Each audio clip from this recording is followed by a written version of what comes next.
Vi har helt specifikt gået ind og støttet en gruppe børn, som kom på en lille skole i et område, der hedder Kiburani, som er lossepladsen uden for Mombasa.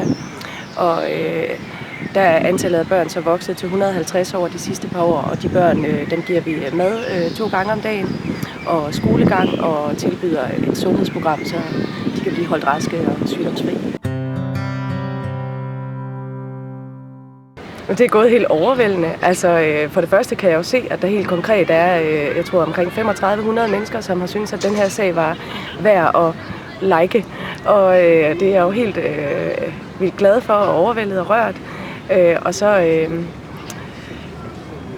har jeg også fået en masse god feedback. Altså folk, der har skrevet søde hilsner til mig, og gerne vil være venner med mig på Facebook, og også har meldt sig til 100% til børnenes fanpage og Facebook-gruppe. Så interessen og engagementet har været overvældende. Jamen, nu skal vi til at i gang med det næste, og der har vi kredset ned til 2 ting, som vi synes er rigtig vigtige for børnene lige nu. Og det ene, det er sko og strømper til dem. Den anden sag, som vi også synes er super vigtig, det er at give børnene nogle glade oplevelser. Så vi kunne rigtig godt tænke os at tage dem med på en udflugt.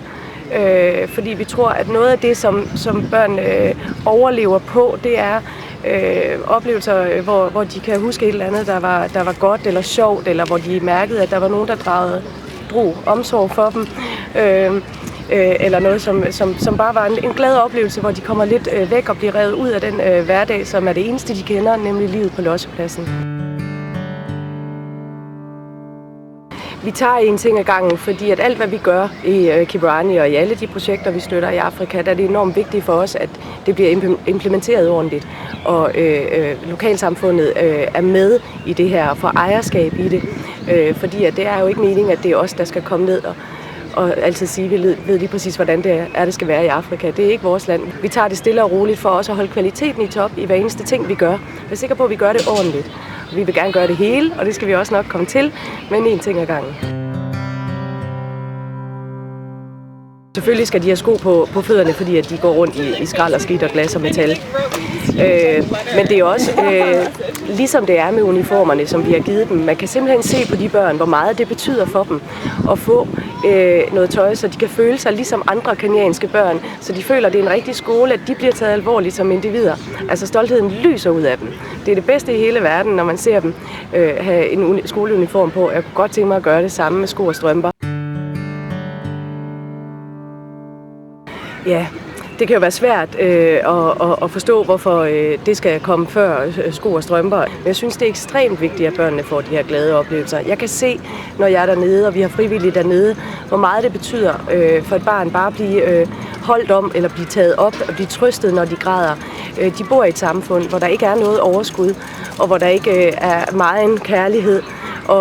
Og de oplevelser, dem tror jeg, de lever rigtig længe på. Og så synes jeg, det er jo helt forfærdeligt at tænke på, at børnene bor i et af verdens smukkeste lande, og de aldrig har været uden for lossepladsen og se den strand, der ligger et kvarter væk. Jamen, jeg tror, børnene vil blive glade for en udflugt, fordi at det vil de kunne... Nej, det er sgu også svært at sige. Altså, de vil jo også blive super glade, hvis de så sko og strømper.